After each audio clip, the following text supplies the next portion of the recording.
ഭുവനാകാരമായിട്ടുള്ള രൂപം. അവിടെ ആ സുബ്രഹ്മണ്യൻ്റെ, ആ കുമാരൻ്റെ മൂർധാവ് നാഗമാണ്, സ്വർഗലോകമാണ്. നാഭീപ്രദേശം ആകാശം ആണ്. സപ്തപാദഭൂവാണ് പാദങ്ങൾ, സൂര്യചന്ദ്രാദി നേത്രങ്ങൾ, അതുപോലെ ദിക്കുകൾ ബാഹുക്കളായിട്ട് പറയുന്നു.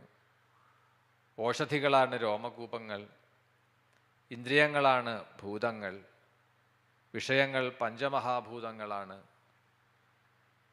ഇത്തരത്തിലുള്ള ആ ഒരു വിരാട് രൂപത്തെക്കുറിച്ചിട്ടും ശ്രീ പരമേശ്വരൻ പാർവതീദേവിക്ക് ഉപദേശിച്ചു കൊടുത്തു.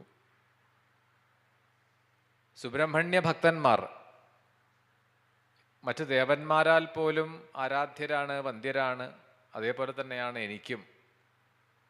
ആ സുബ്രഹ്മണ്യനെ ഭജിക്കുന്നവർ, സ്കന്ദനെ ഭജിക്കുന്നവർ എനിക്കും പ്രിയപ്പെട്ടവർ തന്നെയാണ്. ഈ ഭുവനങ്ങൾ ധരിക്കപ്പെടുന്നതും അതുപോലെ തന്നെ ജ്യോതിശക്രാദികൾ നിയന്ത്രിക്കപ്പെടുന്നതുമൊക്കെ ആ സ്കന്ദൻ്റെ ആജ്ഞയനുസരിച്ചിട്ടാണ്. പ്രാണൻ ചലിക്കുന്നത്, പ്രാണികളുടെയൊക്കെ മേധസ് പ്രവർത്തിപ്പിക്കുന്നത്, ദേവന്മാർക്കും പിതൃക്കൾക്കും ഹവ്യവും ഒക്കെ അഗ്നി വഹിക്കുന്നതും ആ സുബ്രഹ്മണ്യൻ്റെ ഇച്ഛയ്ക്കനുസരിച്ചിട്ടാണ്. അഗ്നി പ്രാണങ്ങളിൽ ഓരോ പ്രാണികളുടെയും ഓരോ ജീവജാലങ്ങളുടെയും ഉള്ളിൽ വൈശ്വാനരാഗ്നിയായിട്ട് പ്രവേശിച്ച് പ്രാണാപാനങ്ങളോട് കൂടിച്ചേർന്നിട്ട് അന്നം, ആ ഓരോ ജീവനും ഓരോരുത്തരും സ്വീകരിക്കുന്ന അന്നത്തിനെ പചിക്കുന്നു.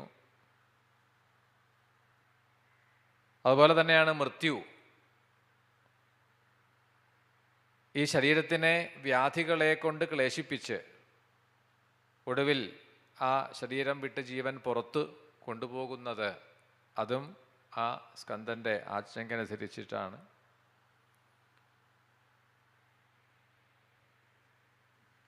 കാലാഗ്നിരുദ്രൻ യഥാകാലം ജഗത്തിനെ മുഴുവൻ സംഹരിക്കുന്നതും അവിടുത്തെ ആജ്ഞയെ മാനിച്ചുകൊണ്ടാണ്.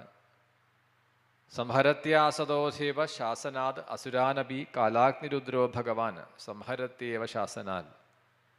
സർവം ജഗതിദം കാലേ സുബ്രഹ്മണ്യസ്യ വേധസ കാലശ്രജതി ഭൂതാനി കാലസംഹരതി പ്രജ. ആകാശ സ്തവപുത്രസ്യ ശാസനേന ഗരീയസ. അപ്പോൾ ഗുഹൻ്റെ സുബ്രഹ്മണ്യൻ്റെ ആജ്ഞ അനുസരിച്ചിട്ടാണ് പ്രപഞ്ചത്തിൽ എല്ലാം പ്രവർത്തിക്കുന്നത്. ജ്യോതിർഗണങ്ങളാണെങ്കിലും ജ്യോതിർഗോളങ്ങളാണെങ്കിലും മറ്റ് ദേവതകളാണെങ്കിലും ആ സുബ്രഹ്മണ്യൻ്റെ ആജ്ഞയെ അലംഘ്യമായിട്ടാണ് കണക്കാക്കപ്പെടുന്നത്. ഇപ്രകാരം ശ്രീപരമേശ്വരൻ ദേവിക്ക് ഉപദേശങ്ങളെ തുടരുമ്പോഴാണ് ആ സ്കന്ദവിഭൂതിയെക്കുറിച്ചിട്ട് ചോദിക്കുകയാണ് പാർവതീദേവി. എന്തൊക്കെയാണ് സുബ്രഹ്മണ്യൻ്റെ വിഭൂതികൾ?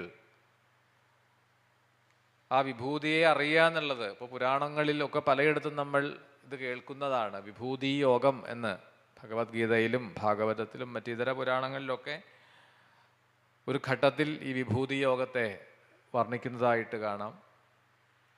സർവവേദാത്മക സ്കന്ധ സർവലോകാത്മകസ്തഥാ സർവഭൂതാത്മകശ്ചായം സാക്ഷാൽ ബ്രഹ്മസനാതനം. ആത്മൈവ പുത്രതാമേതി ദീപാൽ ദീപാന്തരം യഥാ ദീപാന്തരസ്യ മാഹാത്മ്യാൽ ദീപോ ഭവതി യന്മഹാൻ. അനന്താനാം ച രുദ്രാണാമയം കാല അഗ്നിരദ്രിജേ സദാ വിഷ്ണുശ്ച വിഷ്ണൂനാം ശംഖചക്രാസിധാരിണാം. സർവജീവസ്വരൂപനായിട്ടുള്ള ആ കുമാരൻ സാക്ഷാത് ബ്രഹ്മം തന്നെയാണ്. ഏതേത് വിഭൂതികളുണ്ടോ അതൊക്കെ തന്നെ ആ സ്കന്ദൻ്റെ അംശങ്ങളാണ്.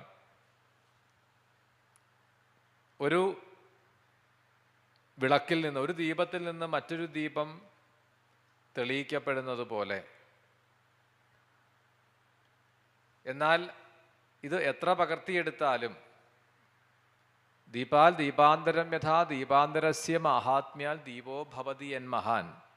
ഒരു വിളക്ക് കൊളുത്തി വെച്ച് അതിൽ നിന്ന് നമ്മൾ എത്ര തിരികളെ വീണ്ടും വീണ്ടും കൊളുത്തിയെടുത്താലും ആദ്യം കൊളുത്തി വെച്ച ആ ദീപത്തിന് യാതൊരു ഇതിനും സംഭവിക്കുന്നില്ല എന്നാണ്, ഒരു ന്യൂനതയും സംഭവിക്കുന്നില്ല എന്നാണ്. അതാണ് പൂർണ്ണമത പൂർണ്ണമിതം എന്ന് പ്രസിദ്ധമായിട്ടുള്ള ആ ഒരു വാക്യം. ഒരു ദീപത്തിൽ നിന്ന് നമ്മളിപ്പോൾ സഹസ്രദീപം ഒക്കെ കാർത്തിക ദീപമൊക്കെ കൊളുത്തുമ്പോൾ ആദ്യം ഒരു കൊടിവിളക്ക്, ഒരു വിളക്കിൽ നിന്നാണ് അത് പകരണത്. 1000 പകർന്നു കഴിയുമ്പോഴേക്കും ഈ ആദ്യത്തെ ദീപം കെട്ടടങ്ങി പോവുക, അങ്ങനെയില്ല. എത്ര തന്നെ ആയിരക്കണക്കിന് ദീപങ്ങളെ അതിൽ നിന്ന് കൊളുത്തി പകർത്തിയെടുത്താലും അതിന് യാതൊരു ലോപവും സംഭവിക്കുന്നില്ല. ഏവമേവ മഹാനേഷ മത്തോ ഭവതി പുത്രക വിഭൂതിലേശ തസ്യാർത്ഥേ തത്ര തത്ര വിജൃംഭിത. ഒരു ദീപത്തിൽ നിന്ന് മറ്റൊരു ദീപം പകർന്ന് തെളിയിക്കപ്പെടുന്നത് പോലെ ഈ അനേകം ദീപങ്ങളുടെ മഹാത്മ്യം കൊണ്ട് ആദ്യം അതിനെ പകർന്നു കൊടുത്ത ദീപത്തിൻ്റെ മഹത്വം വർദ്ധിക്കുകയേ ഉള്ളൂ, അതൊരിക്കലും കുറയുന്നില്ല.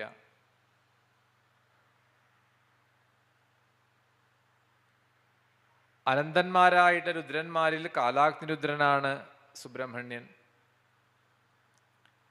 ശംഖ് ചക്ര ഗദാ പത്മങ്ങളെ ധരിച്ച വിഷ്ണു, ആ സദാവിഷ്ണു വസുദേവശ്ച മൂർത്തീനാം സദാവിഷ്ണുശ്ച വിഷ്ണൂനാം ശംഖചക്രാസിധാരിണാം വസുദേവശ്ച മൂർത്തീനാം ചതുഷ്യൂണാം അയം ശിവേ അവതാരേഷു തസ്യേഷ രാമ ശാസ്ത്രഭൃതാംബര വൃഷ്ണീനാം വാസുദേവോയം പാണ്ഡവാനാം ധനഞ്ജയ പ്രജാപതീനാം സർവേഷാം ബ്രഹ്മായം ബ്രഹ്മണസ്പതി.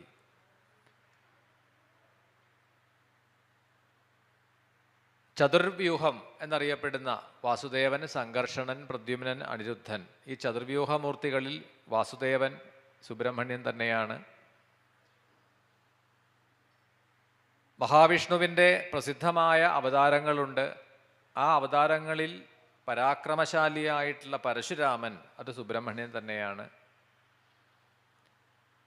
പാണ്ഡവരിൽ പാണ്ഡവാനാം ധനഞ്ജയ, പാണ്ഡവന്മാരിൽ ധനഞ്ജയൻ അഥവാ അർജുനൻ സുബ്രഹ്മണ്യൻ തന്നെയാണ്.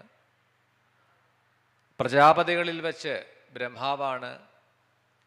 മനുക്കളിൽ സ്വായംഭുവ മനൂനാണ്. മനൂനാം അഭിസർവേഷാം മനു സ്വായംഭുവോഭ്യയം ഇന്ദ്രോയം സർവവേദാനാം ദേവാനാം അഗ്നി തേജസ്വിനാമയം. മനുക്കളിൽ സ്വായംഭുവ മനു. പല മനുക്കളെക്കുറിച്ചിട്ടും പുരാണങ്ങൾ പറയും. സ്വായംഭുവ മനു, സ്വാരോജിഷൻ, താമസമനു, ഇങ്ങനെ തുടങ്ങിയിട്ട്. അപ്പോൾ അതിൽ സ്വായംഭുവൻ എന്ന മനു സുബ്രഹ്മണ്യൻ തന്നെയാണ്.